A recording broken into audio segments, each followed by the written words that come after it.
episode 2. October is a month that carries strangeness in itself, and the closer the end of this month is, the more mysterious the events are. That day did not foretell anything like this. On an ordinary, cold, sunny autumn day, I went home from my parents'.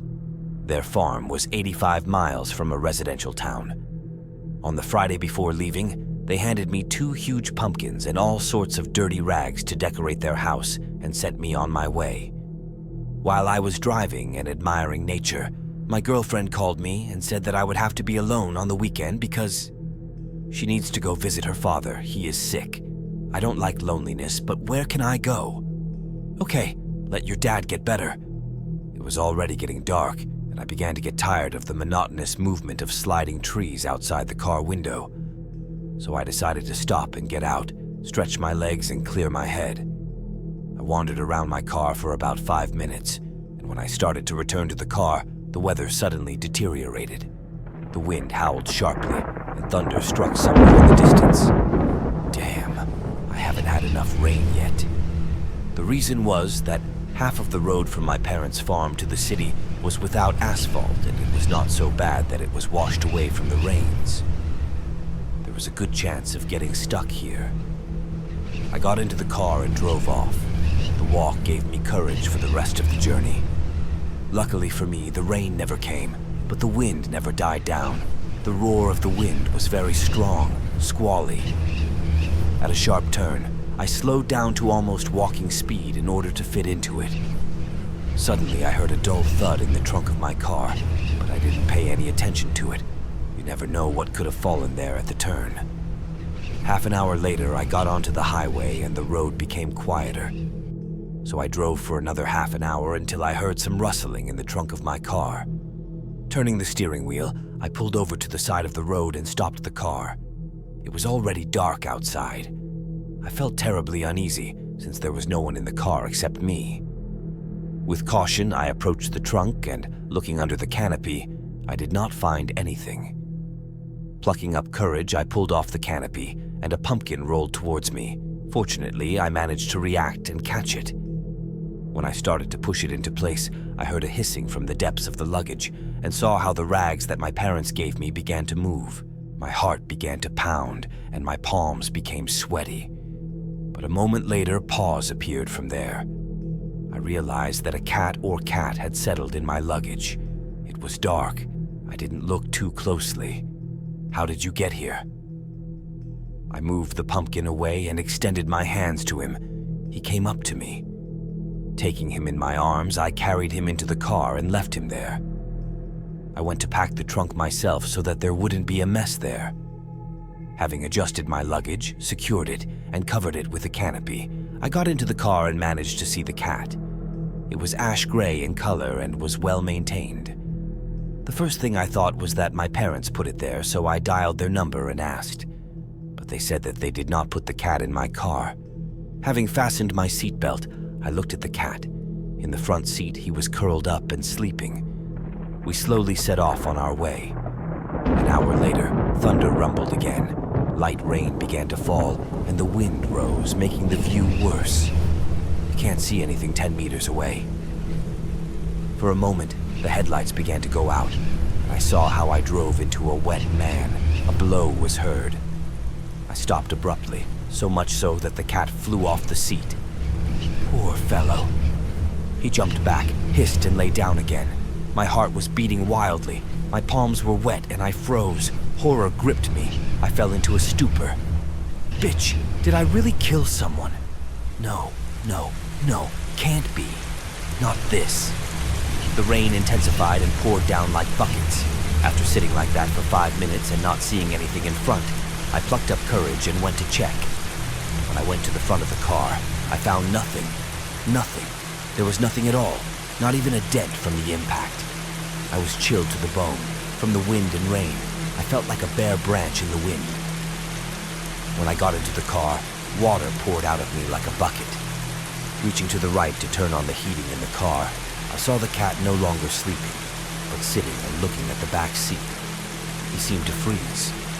Only when I reached out to stroke him did he look at me, and I felt his warmth and his purring. which calmed me down. Having released the clutch, I continued on the road. It took me about 30 minutes to warm up, and by this time the rain had stopped. I drove the rest of the way quietly without incident. Arriving at the house, the first thing I did was pick up some rags and a shaggy ball of wool and take it home. Having locked it at home, I went to buy large pumpkins and had to run around. It took me a long time to lift these pumpkins to the 5th floor. I almost dropped one, but it didn't work out. Having brought my things home, I finally undressed and sat down on the sofa, my arms buzzing from heaviness and overexertion. I passed out. Having slept until 3 o'clock in the morning, I was woken up by a strong knock on the door. While I was looking for a robe to meet someone naked, a message with a photo arrived on WhatsApp. It showed my girlfriend near the door and the caption, "Will I wait long?" Abandoning the idea of clothes, I ran to the door and opened it. There was no one there. I look out into the hall with the apartments and call out. There was no answer to her, and when I looked at WhatsApp, I also didn't find anything. I thought I was imagining it, it seemed. After all, the journey home took quite a toll on me physically and mentally. Having entered home and closed the door, I went to the kitchen and drank a glass of water, then went to bed. This is how my Friday went. After sleeping in until Saturday afternoon, I made myself a lazy fried egg with bacon for breakfast. The sun was shining through the windows of my house. It was bright and warm. While I was eating, a cat sat and looked at me.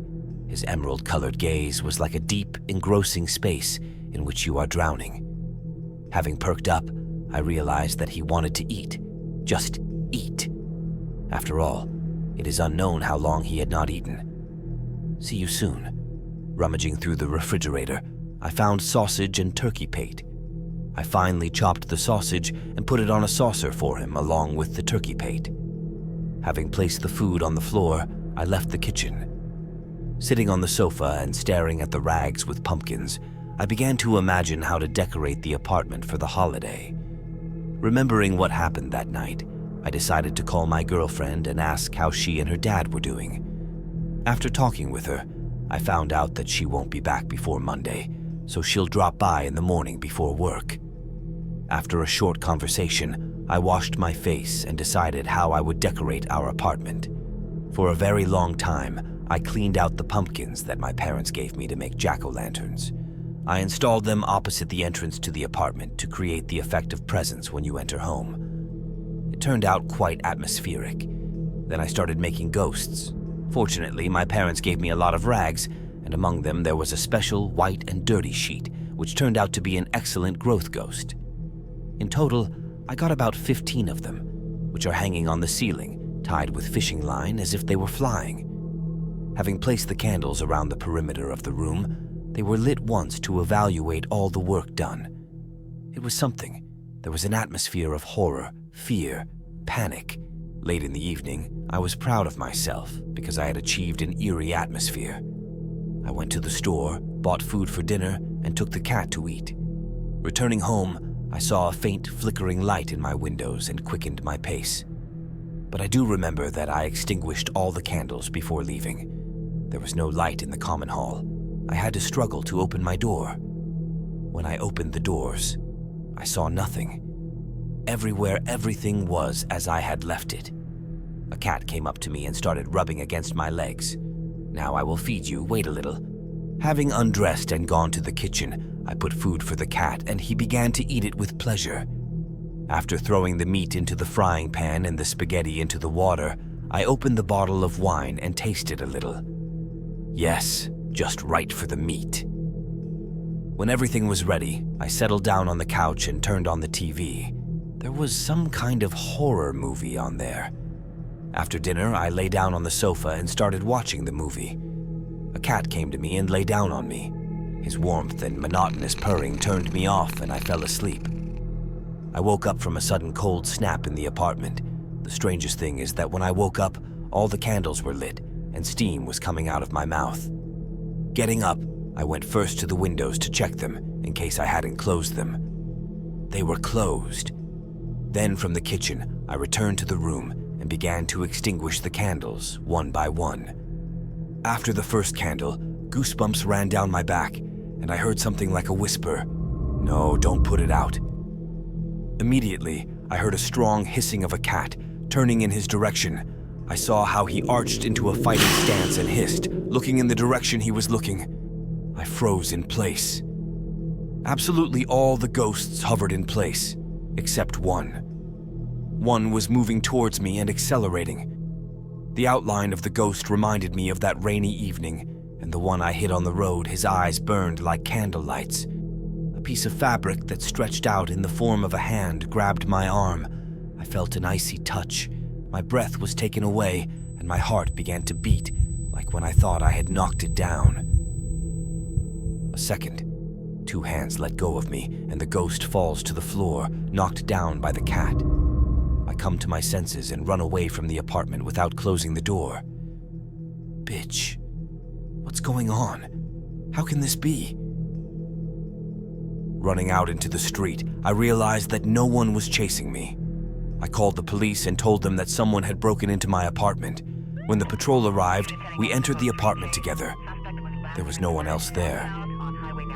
But what we saw puzzled everyone. Candles were extinguished everywhere, and they were almost all burnt out, except for the jack-o'-lanterns.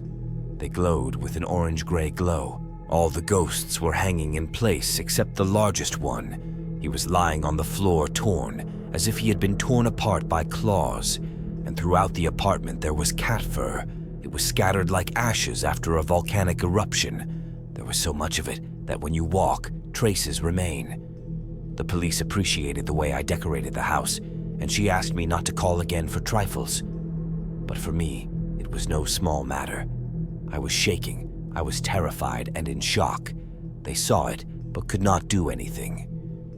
After asking him to wait at my door for a minute, I gathered some things, turned off the lights, and took a photo of my apartment. That night, I didn't stay home that night, but stayed at a friend's house an hour away. He didn't mind. This is how my Saturday went. In the morning, I returned to the apartment, and I did not detect anything that happened at night.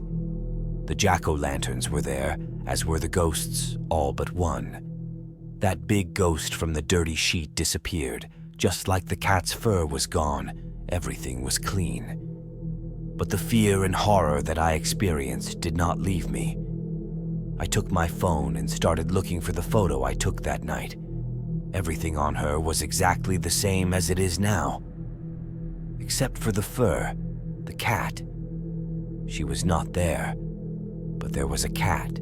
He sat between jack-o'-lanterns. His emerald-colored eyes glowed green like candle fire. I sat down to eat and thought how did this cat get to me? The conclusion suggested itself. On the day when I found it in my car, it was not by chance that it got there. From that moment on, he was my talisman or something. But what kind of rags did my parents give me? Where did they get them? There's one more thing left, a hand. She was sick and reminded me with a spot that it was not a dream. The rest of the day and the whole night were calm. I fell asleep late, as anxiety did not let me go for quite a long time. That's how my weekend went.